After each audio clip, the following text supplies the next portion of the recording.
بسم اللہ الرحمن الرحیم۔ السلام علیکم ورحمۃ اللہ وبرکاتہ۔ دوستو، میں ہوں محمد سلیم سلیمانی اور آپ دیکھ رہے پروگرام کچھ لمحات سلیمانی کے ساتھ۔ آج میرے ساتھ موجود ہے میرا درینہ دوست مولانا فجاج احمد صاحب، اور آج ہم ان سے جس گفتگو پر بات کریں گے اس موضوع کی معاشرے کے اندر بہت ضرورت ہے، اور وہ موضوع ہے آج کا ہمارا ٹاپک جو ہے وہ ہے کہ معاشرے میں خواتین کی تعلیم کی اہمیت۔ مولانا فجاج صاحب، بہت شکریہ۔ آج کا جو ٹاپک ہم نے چوز کیا ہے کہ معاشرے میں خواتین کی تعلیم کی اہمیت، تو اس حوالے سے آپ کیا کہیں گے کہ آج کے دور میں ویسے تو ہم حدیث میں پڑھتے ہیں کہ طلب العلم فریضۃ علی کل مسلم و مسلمہ، کہ ہر مسلمان مرد اور عورت پر جو ہے وہ تعلیم فرض ہے، علم حاصل کرنا فرض ہے۔ تو آج کے دور میں، آج کے معاشرے میں آپ اس حدیث کی روح سے کیا دیکھتے ہیں کہ اس وقت کتنی ضرورت ہے معاشرے میں خواتین کی تعلیم کی؟ نحمدہ ونصلی ونسلم علی رسولہ الکریم، اما بعد، بسم اللہ الرحمن الرحیم۔ قال اللہ تبارک و تعالی فی کلام المجید: والمؤمنون والمؤمنات بعضهم اولیاء بعض یأمرون بالمعروف وینہون عن المنکر ویقیمون الصلاة ویؤتون الزکاة ویطیعون اللہ ورسولہ، صدق اللہ العظیم۔ سب سے پہلے تو سلمانی صاحب، میں آپ کا شکریہ ادا کرتا ہوں کہ آپ نے ایک مرتبہ پھر مجھے اپنے اسٹوڈیو میں بلایا اور انتہائی اہم موضوع کی طرف عوام کی توجہ مبذول کرنے کے لیے مجھے اس موضوع پر لب کشائی کرنے کا موقع دیا۔ اصل میں اللہ تبارک و تعالی نے عورت کو محبت کی 4 نسبتوں سے نوازا ہے۔ یا عورت ماں ہوتی ہے، بیٹی ہوتی ہے، بہن ہوتی ہے اور بیوی ہوتی ہے۔ ان 4 نسبتوں کی لاج وہ کیسے رکھے اور ان 4 نسبتوں کے اندر رہتے ہوئے وہ اپنے دائرہ کار کے اندر معاشرے کی اصلاح کیسے کرے، اس کے لیے اس کے پاس علم دین کا ہونا ضروری ہے۔ اور علم دین ایک ایسا زیور ہے کہ جو مرد اور عورت کے لیے یکساں ایک ہی وقت میں مفید ہے، ضروری ہے۔ بلکہ یوں کہا جائے کہ یہ مسلمان کی زندگی کا مقصد ہے تو یہ بے جان نہیں ہے، بلکہ یہ بجا ہے۔ زبردست بات۔ اب دیکھنا یہ ہے کہ ایک ماں بحیثیت ماں ہونے کے وہ اپنے اولاد کی تربیت کیسے کرے گی؟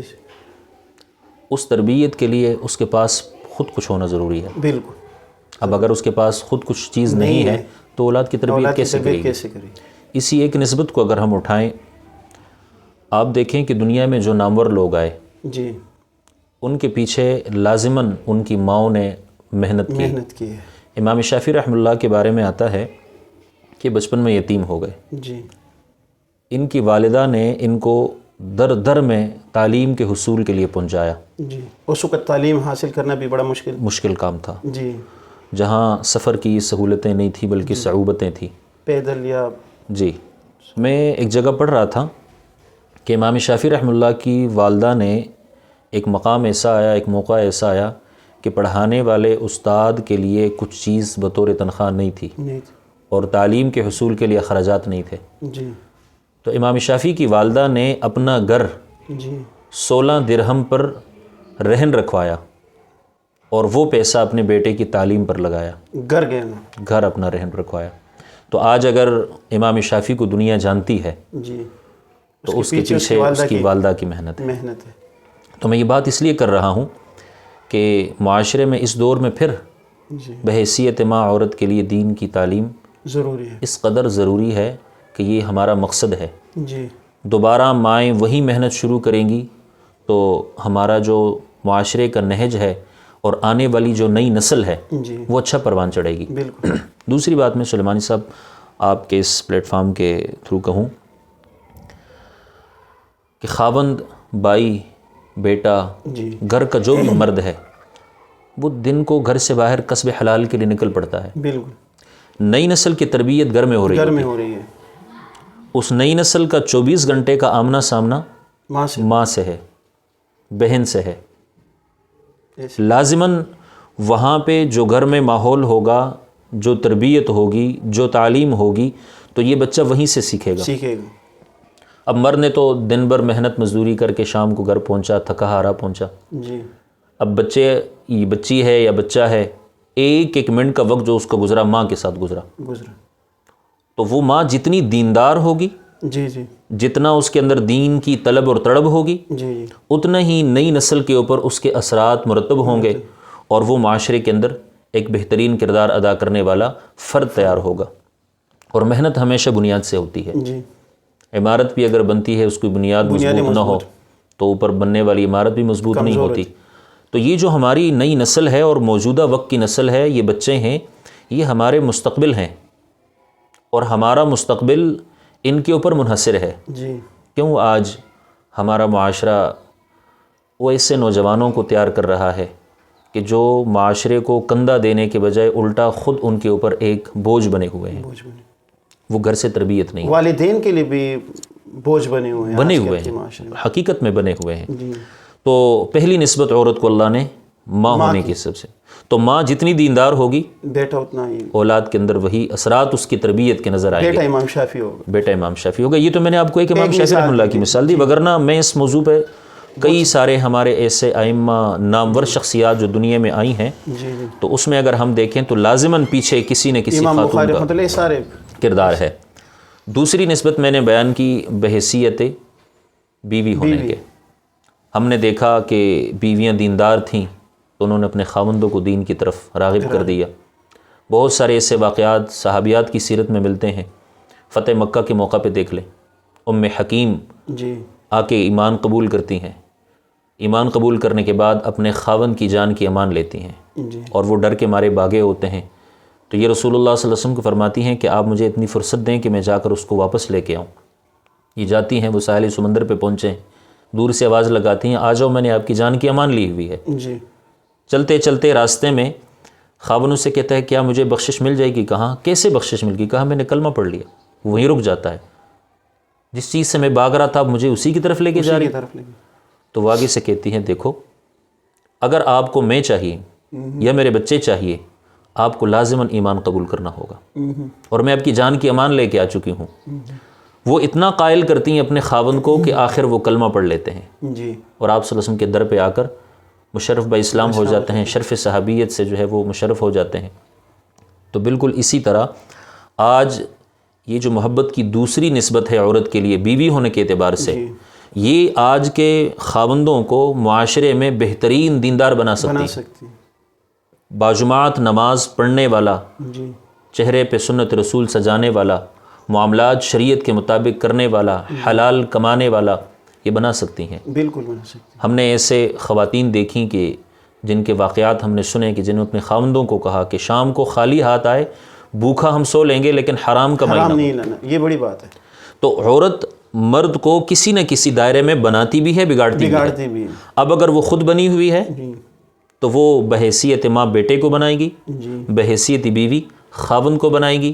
جیسے آپ نے مثال دی کہ ہم خالی پیٹ سو جائیں گے لیکن حرام نہیں کہیں گے، لیکن ایسے بھی معاشرے میں کہ بھائی کہیں سے بھی لاؤ لیکن ہمارے لیے ہماری ضرورت پوری ہو، جی، تو یہ انتہائی لازمی امر ہے۔ تیسرے نمبر پر اللہ نے عورت کو محبت کی نسبت دی ہے بیٹی ہونے کے ناطے۔ یہ بیٹی رحمت کب بنتی ہے؟ یہ تو نہیں اللہ کے نبی صلی اللہ علیہ وسلم نے فرمایا کہ یہ رحمت ہے، یہ رحمت کیسے بنے گی؟ اس کی پیدائش تو رحمت بنی، لیکن آگے اگر اس کو تربیت نہ دی گئی تو کہیں ایسا نہ ہو کہ یہ والدین کے لیے رحمت کی جگہ زحمت نہ بن جائے۔ تو یہ رحمت تبھی برقرار رہے گی کہ جب اس کی تربیت ہوگی، اور اس تربیت کے لیے پھر وہی کہوں گا تعلیم شرط ہے۔ کون سی تعلیم؟ قرآن اور حدیث کی تعلیم شرط ہے۔ جب ماں محنت کرے گی، اس بیٹی کو بات بات پہ روک ٹوک کرے گی، نماز کے لیے، رمضان کا مہینہ ہے، روزے کے لیے، تلاوت کے لیے، سحر و افطار کے اوقات میں اللہ کی طرف رجوع کے لیے، تو کل کے لیے یہی بچی جا کر کسی گھر کی ماں بنے گی تو اولاد کی تربیت ہوگی۔ اس لیے تو کہتے ہیں نا کہ ایک عورت جو ہے وہ پورا خاندان جو ہے سنوار دیتی ہے۔ بالکل ایسے فرد کہتے ہیں مرد بگڑا تو فرد بگڑا، جی، اور عورت جو ہے وہ پورے خاندان کو بگاڑ دیتی ہے، اور عورت بن گئی تو پورے خاندان کو بنا لیتی ہے۔ چوتھی نسبت اللہ نے عورت کو دی ہے بحیثیت بہن کے۔ یہ بہن اپنے بھائی سے دنیا کی ہر بات منواتی ہے، ناراض ہو جائے تو بھائی کہتا ہے کہ نہیں، آپ کے آنکھوں میں آنسو نہیں دیکھ سکتا، جو آپ کہوگی میں آپ کے لیے کر سکتا ہوں۔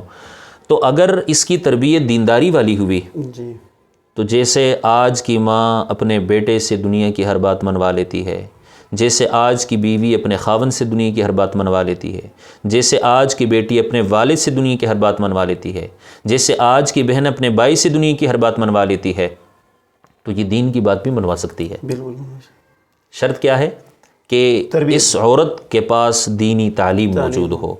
اور آج الحمدللہ اللہ کا فضل و کرم ہے جی کہ دین اس قدر پھیل گیا ہے، اتمام حجت کے لیے کوئی گلی، محلہ، مسجد، مدرسہ ایسا نہیں کہ جہاں دین کی تعلیم میسر نہ ہو۔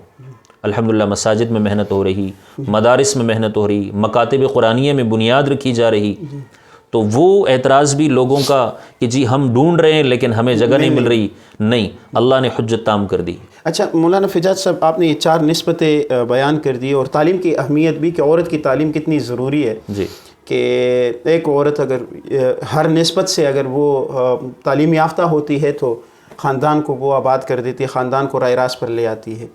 تو آج کے دور میں ہم جیسے آپ نے کہا کہ ہر جگہ تعلیم بھی میسر ہے، جی جی ٹھیک ہے، تو عورتوں کے لیے آج کے دور میں دینی تعلیم کس قدر ضروری ہے اور کس طریقے سے ان کو حصول، جیسے آج کے دور میں اگر ہم کہیں کہ جو ہے وہ خواتین کے لیے جو مدارس بنے ہوئے ہیں، تو اس مدارس پر بھی کچھ لوگ اعتراض کرتے ہیں کہ بھئی عورتوں کے مدارس نہیں ہونے چاہیے، جبکہ میں یہ سمجھتا ہوں کہ کہتے ہیں کہ فلاں جگہ یہ واقعہ ہوا، فلاں جگہ یہ واقعہ ہوا، واقعات تو ہر جگہ ہوتے ہیں، تو ان میں پوری تعلیم کو ٹارگٹ کرنا یا اس طور پر اس والے سے سلیمانی صاحب، بنیادی بات ہے کہ جہاں خوبیاں ہوتی ہیں جی تو جزوی طور پر کہیں نہ کہیں کوئی نہ کوئی خامی ہوتی ہے، ہوتی ہے اور وہ خامی تعلیم میں نہیں ہے، وہ انسان میں ہے۔ انسان میں، اور ہم جو بات تربیت کی کر رہے ہیں انہی خامیوں کو ختم کرنے کے لیے کر رہے ہیں۔ بالکل۔ رہا مسئلہ دینی مدارس یا مکاتب قرآنیہ، اگر کوئی ایک واقعہ ہزاروں میں شاذ و نادر ہو جائے تو اس کی آڑ میں ہم تمام مدارس کو ٹارگٹ بنائیں، یہ عقل کے تناسب سے انسان سوچے تو یہ کہیں کا انصاف نہیں ہے۔ لازماً یہ اسی ذہن کی اختراع ہو سکتی ہے، اسی عقل کی سوچ ہو سکتی ہے کہ جو بنیاد ہی سے اس دینی تعلیم کی مخالفت کے لیے کوشاں ہوں، وگرنہ میں یہ سمجھتا ہوں کہ چھوٹی چھوٹی کمی کوتاہیاں وہ گھر میں نہیں ہوتی، کیا ہر فیلڈ میں ہوتی ہیں، انسان کی اپنی زندگی میں ہوتی ہیں، گھریلو زندگی میں ہوتی ہیں، تو ان چیزوں کو نہیں دیکھنا چاہیے، بلکہ اس سے بڑھ کر اگلی سوچ رکھنی چاہیے کہ ایسے سوچ اور ایسے فکر کو ختم کرنے کے لیے ہم دینی تعلیم کو عام کر رہے ہیں۔ اچھا مولانا فجاد صاحب، آپ نے یہ بات کی کہ تعلیم کے حوالے سے، تو یہاں ایک سوال میں اور ساتھ ایڈ کرتا جاؤں، اس کا آپ تھوڑا سا وضاحت کر دیں کہ بعض جگہ اگر ایسے ہو، اگر کچھ خواتین ایسے ہو مثلا ان کی عمر اس قدر ہے کہ وہ مدرسہ جا کر نہیں پڑھ سکتی، یا مقام ایسا ہے کہ جہاں وہ مدرسہ جا کر دینی تعلیم حاصل نہیں کر سکتی، تو کتنا تعلیم ان کے لیے ضروری ہے اور کیا طریقہ کار ان کو اپنانا چاہیے کہ وہ گھر میں جو ہے وہ اتنی تعلیم حاصل کر سکے، کیا کیا پڑھنا ان کے لیے ضروری ہے کہ جس پر بندہ یہ کہے کہ طلب العلم فریضۃ علی کل مسلم و مسلمہ کا حق ادا ہوگی؟ سلیمانی صاحب، بہت اچھا سوال آپ نے کیا، اور معاشرے میں اس چیز کی اس وقت ضرورت بھی ہے، کیونکہ ہر گھر کا ہر فرد مدرسے نہیں جاتا، اسی طرح ہر گھر کی ہر عورت، بیٹی، بہن وہ مدرسے نہیں جا سکتی، لیکن الحمدللہ دین آج اتنا عام ہو چکا ہے کہ ہر گھر میں کوئی نہ کوئی ایک ایسا فرد موجود ہے کہ جو دین سے وابستگی رکھتا ہے، لہٰذا اس کے لیے گھر کے ماحول کو بنایا جائے۔ ٹھیک، جیسے آج کل ماہ رمضان ہے، جی تو ماہ رمضان میں ویسے ہی ایک ہر گھر مسجد کا کردار ادا کر رہا ہوتا ہے، جی ہر گھر کا ماحول مسجد کا ماحول بنا ہوا ہوتا ہے، جی تو ایسے وقت میں گھر کا ایک فرد جی وہ حدیث کی کتاب جی جو آسان فہم ترجمے کے ساتھ موجود ہو وہ پڑھ کے سنا دیا کرے، صحابیات کے واقعات سنا دیا کرے، نماز کی پابندی کا اہتمام کر جایا کرے، تو اسی طرح پھر انہی میں سے کسی ایک بچی کو تیار کر کے مدرسے بھیج دیں جو پڑھ کے آ جائے۔ جیسے قرآن کریم میں اللہ یہی ارشاد فرماتے ہیں نا کہ سب کے اوپر دین کے حصول لازم تو نہیں ہے، لیکن تم میں سے کوئی نہ کوئی ایسے لوگ ہونے چاہیے کہ جو جا کر علم دین حاصل کر کے واپس آ کر اپنے اہل خانہ کو اللہ کے دین کو سمجھائیں۔ جی، تو یہ لازمی ہے۔ تو اس صورت میں اور پھر الحمدللہ جیسے ماہ رمضان میں مختلف مساجد کے اندر مختلف مختصر اوقات کے دروس کا اہتمام کیا جاتا ہے۔ جیسے ہم اگر اپنے گرد و نواح میں دیکھیں تو ہماری جان پہچان والے بہت ساری ایسی مساجد ہیں، سب سے نمایاں مثال ہماری مسجد محمد رسول اللہ مفتی ہدایت اللہ صاحب ہیں، ان کے ہاں ایک الحمدللہ بہترین خواتین کے لیے رمضان میں درس قرآن کا اہتمام کیا گیا۔ جامعہ سیدہ حفصہ ہے، وہاں خواتین کے لیے باقاعدہ درس قرآن کا اہتمام ہے. مرکزی جامع مسجد توحید ہے جس مسجد کے میں خود امام خطیب ہوں. میں خود مسجد میں بھی. جی. اسی طرح آپ کی مسجد ہے, مسجد ختم نبوت ہے. تو اس مہینے میں بھی اگر خواتین جا کر دن کا 1 گھنٹہ 1.5 گھنٹہ وہاں جا کر بیٹھیں تو ان کو دین کی اتنی بنیادی معلومات مل جائیں گی کہ جس سے ان کو بہت سارے مسائل کی سمجھ آ جائے گی. وگرنہ میں بات کو طول نہیں دیتا. ایسا وقت ہے کہ آج ایک جگہ میں درس دے رہا تھا, وہاں خواتین میں سے ایک سوال آیا کہ ایک خاتون کو یہ پتہ نہیں تھا کہ نیل پالش لگانے سے وضو اور غسل ہوتا ہے کہ نہیں ہوتا, اور اس خاتون کی لاعلمی پر 2 مہینے نیل پالش لگی ہوئی, اسی کے ساتھ وہ فرضی غسل بھی کر رہی, اسی کے ساتھ وہ نماز بھی پڑھ رہی, اسی کے ساتھ اس نے کچھ روزے واجب بھی رکھے. تو اس کا کیا حکم ہے؟ تو اس کی بنیادی وجہ کیا ہے کہ جب تک ہم دین سے دور رہیں گے تو ہمیں ان چیزوں کا پتہ نہیں ہوگا, اور یہ بنیادی تعلیمات ہیں. اچھا مولانا فجاز صاحب, میں جہاں آپ نے اہمیت کی بات کی تو وہاں ایک کمزوری کی طرف ہم آ جاتے ہیں. جی. تو کیا آپ نہیں سمجھتے کہ عورت کو تعلیم دلانے میں ہم مردوں کی کمزوریاں ہیں؟ بالکل, بہت اچھی بات ہے. میں آپ کی بات کی تائید میں ایک جملہ کہوں کہ میری مسجد میں درس قرآن اور درس حدیث یہ چلتا ہے. کچھ نوجوان آئے اور انہوں نے کہا کہ مولانا یہ تو ہم سنتے ہیں, ہماری خواتین کہاں سے؟ خواتین کا کیا ہوگا؟ اس کے لیے پھر الحمدللہ ہم نے ایک سلسلہ شروع کیا, جیسے آپ کا بھی سلسلہ ہے کہ یہ ہماری آواز گھر گھر تک پہنچ رہی, خواتین تک پہنچ رہی. ہم نے ان نوجوانوں کی اس جذبے پہ ہم نے باقاعدہ اپنی مسجد کی سطح پر واٹس ایپ گروپ بنایا, اور الحمدللہ اس میں ہمارا ڈیلی کا درس قرآن ترتیب سے وہ آن لائن بھی خواتین آڈیو سن رہی ہوتی ہیں, اور اس کی ریکارڈنگ بھی گروپ کے اندر چلی جاتی ہے. اور اسی طرح ہمارا درس حدیث ہے, ماہ رمضان میں مسائل ہیں, تو یہ ہر گھر تک اس انداز میں پہنچ رہے ہیں. تو یہ تو ظاہر سی بات ہے کہ مرد اس میں کردار ادا کرے گا. مرد ایک اس میں کردار, اور مولانا فجاز صاحب چونکہ ہمارا تعلق ایک دینی معاشرے کے ساتھ ہے, تو اسی کے ساتھ میں ایک آخری سوال ایڈ کرتا جاؤں کہ اس میں ائمہ مساجد کا کتنا کردار ہونا چاہیے اور کیا کردار ہونا چاہیے؟ مفتی سلیم سلیمانی صاحب, آپ نے اس پورے پروگرام کی نبض پہ ہاتھ رکھا یہ سوال کر کے, چونکہ ائمہ مساجد یہ وہ لوگ ہیں کہ ہم اگر, میں سب سے پہلے اپنے آپ کو مخاطب کر رہا ہوں, ہم اگر اپنی اس ذمہ داری کو سمجھ لیں تو ہمارے معاشرے سے 50 نہیں 80% جہالت ختم ہو جائے گی. ہم اپنی مسجد کو فعال کریں, جمعے کے لیے, درس قرآن کے لیے, درس حدیث کے لیے, خواتین کے دروس کے اہتمام کے لیے, تو ہر عالم دین اس میں اپنا کردار ادا کرنا شروع کر دے. جمعے میں جو لوگ جمعہ سننے کے لیے آتے ہیں, اگر انہی سے عہد لیا جائے کہ آج 100 بندہ کھڑا ہو جائے کہ جو آج آپ نے قرآن حدیث کی روشنی میں سنا, آپ میں سے کون گھر تک یہ آواز پہنچائے گا, اور اس میں اگر چند لوگ بھی اس کام کے لیے تیار ہو جائیں تو یقین جانیں کہ یہ آواز مردوں کے ذریعے گھر تک پہنچ جائے گی. تو یہ سب سے پہلی ذمہ داری ہم علماء اور اہل مساجد کی ہے, ائمہ مساجد کی ہے کہ ہم اس چیز کے لیے اپنے عوام کو تیار کریں. اور جب یہ کام پھیلتا چلا جائے گا تو میں سمجھتا ہوں کہ ہر مسجد مکتب اور ہر مسجد مدرسے کا کردار ادا کرتے ہوئے ایک بہترین درسگاہ پورے محلے کے لیے ہوگی, اور اس مسجد سے پڑوسی سے لے کر آخری محلے کا رہائشی بھی فائدہ حاصل کر سکتا ہے.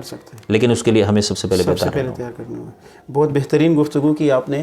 ناظرین, آپ حضرات نے سنا خواتین کی تعلیم کی اہمیت کے حوالے سے, ان کی طریقہ کار کے حوالے سے, اور یہ ایک ایسا موضوع ہے کہ یہ موضوع میں یہاں پر سٹاپ نہیں کروں گا, اور نہ ہی مولانا فجاز صاحب ایسی شخصیت ہے کہ جس کو ایک موضوع پر میں چھوڑ دوں گا. ان کے ساتھ کسی اور موضوع پر بھی بات کریں گے, اور اسی موضوع پر آگے لے جا کر چند اور سوالات ہیں ہمارے, کسی اور سے بھی اس موضوع پر جو ہے وہ بات کریں گے. میں مولانا فجاز صاحب آپ کا شکریہ ادا کرتا ہوں, اور ناظرین آپ حضرات کا بھی شکریہ, ہمارے ساتھ رہیے گا. اللہ حافظ.